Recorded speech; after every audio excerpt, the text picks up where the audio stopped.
What's going on, guys? Rich here for RageWorks. We got a brand new unboxing and review on deck for you, and it is the Marvel Gallery Spider-Man animated series Venom bust from our good friends at Diamond Select. This particular piece continues the 90s nostalgia kick that Diamond is running with, creating all of the different characters from the Spider-Man animated series. This bust is limited to 3,000 pieces, and it's one of my favorite designs of Venom. Growing up in the 90s, when it came to Venom, I have three favorite designs: McFarlane's, Mark Bagley's, and the animated series Venom. And this one, once we unbox it, we're going to see if it captures the iconic likeness of a character that I grew up with. Plus, we're going to determine if it's worth being added to your collection.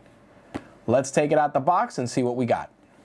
So we got Venom out of the box. This piece is designed by Barry Bradfeld and sculpted by Michelle Varner. You're going to get your bust and your certificate of authenticity. I got lucky and I got a nice low numbered piece, which is 566 of 3,000. Ha! Nice low number for me. As for the piece itself, now, the first thing you're going to look at when you look at a piece like this is the shading. Now, when it comes to the Spider-Man animated series line, whether it's busts like this or even action figures like the ones from Hasbro, the shading is always something that causes a lot of debate and contention. Obviously, during that time period, that shading was iconic, and when it came to Venom, Carnage, and certain characters, the shading really works.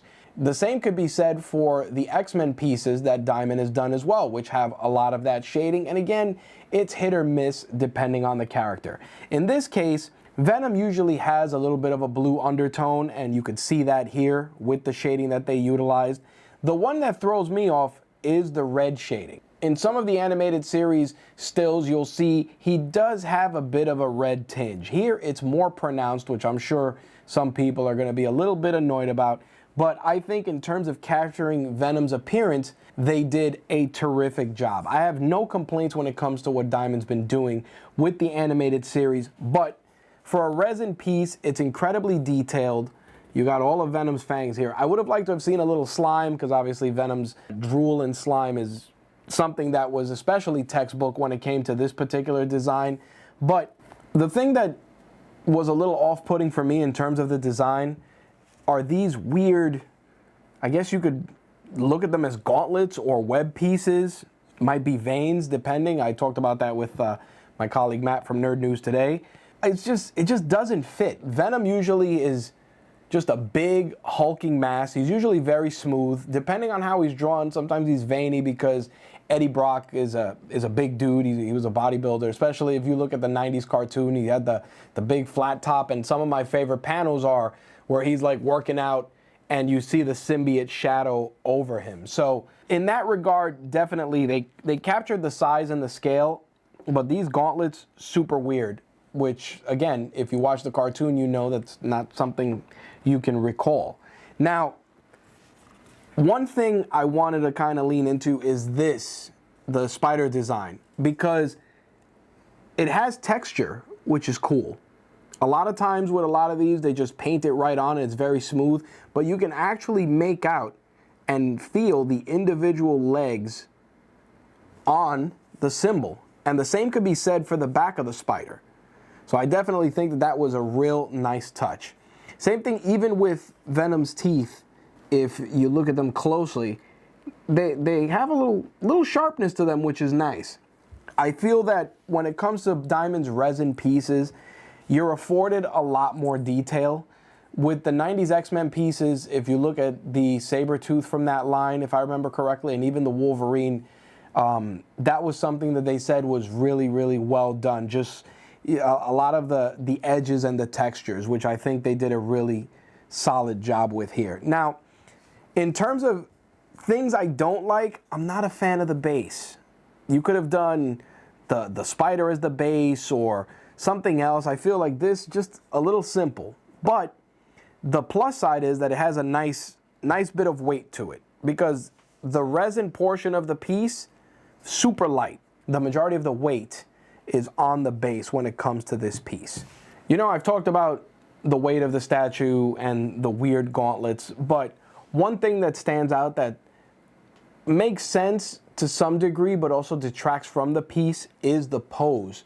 Now, obviously, it almost looks like when Eddie Brock first gets the symbiote and he does the pose and Venom is roaring or growling or however you want to describe it. That part is cool. And head on, when you're looking at it, awesome. But if you have this statue mounted high up or placed high up, the pose doesn't do it any favors because you really don't see much. You see mostly chest and shoulder.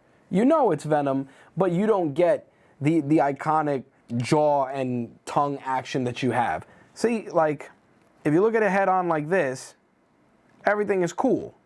But if I hold it up a little bit off of camera, it looks a little off. If you're planning on putting this as a paperweight on your desk or in a low area, cool. You could stare at it head on.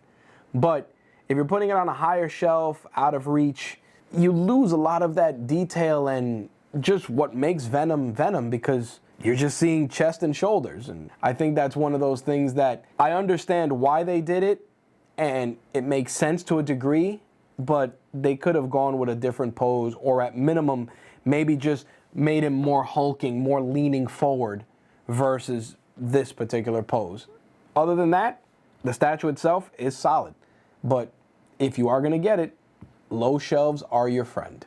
Given its limited nature and the fact that a lot of the animated series pieces are a little bit more on the pricey side, this one is going to cost you $119.